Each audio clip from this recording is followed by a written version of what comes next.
Our scripture readings this morning include the Psalter, Psalm 119, verses 105 through 112. And I'd like you to read them with me responsibly. Your word is a lamp to my feet and a light to my path. I have sworn an oath and confirmed it to observe your righteous ordinances. I am severely afflicted. Give me life, O Lord, according to your word. Accept my offerings of praise, O Lord, and teach me your ordinances. I hold my life in my hand continually, and I do not forget your law. The wicked have laid a snare for me, but I do not stray from your precepts. Your decrees are my heritage forever. They are the joy of my heart. I incline my heart to perform your statutes forever to the end. Today's Old Testament reading comes from the book of Genesis, chapter 25, verses 19 through 34. These are the descendants of Isaac, Abraham's son. Abraham was the father of Isaac. And Isaac was 40 years old when he married Rebekah, daughter of Bethuel, the Aramean of Padan Aram, sister of Laban, the Aramean. Isaac prayed to the Lord for his wife because she was barren, and the Lord granted his prayer, and his wife Rebekah conceived.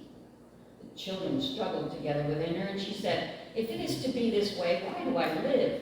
So she went to inquire of the Lord, and the Lord said to her, 2 nations are in your womb, and 2 peoples born of you shall be divided. The one shall be stronger than the other, and the elder shall serve the younger. When her time to give birth was at hand, there were twins in her womb. The first came out red, all his body like a hairy mantle, so they named him Esau. Afterward, his brother came out with his hand gripping Esau's heel, so he was named Jacob. Isaac was 60 years old when she bore them. When the boys grew up, Esau was a skillful hunter, a man of the field, while Jacob was a quiet man, living in tents. Isaac loved Esau because he was fond of game, but Rebekah loved Jacob. Once, when Jacob was cooking a stew, Esau came in from the field and he was famished. Esau said to Jacob, "Let me eat some of that red stuff, for I am famished." Therefore, he was called Edom. Jacob said, "First, sell me your birthright." Esau said, "I am about to die. Of what use is a birthright to me?" Jacob said, "Swear to me first." So he swore to him and sold his birthright to Jacob. Then Jacob gave Esau bread and lentil stew, and he ate and drank and rose and went his way. Thus Esau despised his birthright. Today's gospel lesson comes from the book of Matthew, chapter 13, verses 1 through 9 and 18 through 23. That same day, Jesus went out of the house and sat beside the sea. Such great crowds gathered around him that he got into a boat and sat there, while the whole crowd stood on the beach.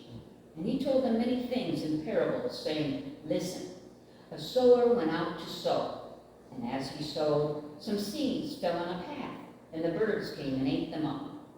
Other seeds fell on rocky ground, where they did not have much soil, and they sprang up quickly, since they had no depth of soil.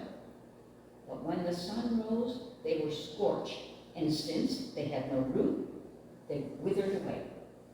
Other seeds fell among thorns and choked them. Other seeds fell on good soil and brought forth grain, some 100-fold, some 60, some 30. Let anyone with ears listen. Hear then the parable of the sower. When anyone hears the word of the kingdom and does not understand it, the evil one comes and snatches away what is sown in the heart. This is what was sown on the path.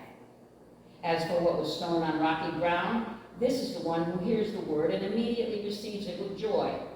Yet such a person has no root, but endures only for a while. And when trouble or persecution arises on account of the word, that person immediately falls away. As for what was sown among thorns, this is the one who hears the word, but the cares of the world and the lure of wealth choke the word, and it yields nothing.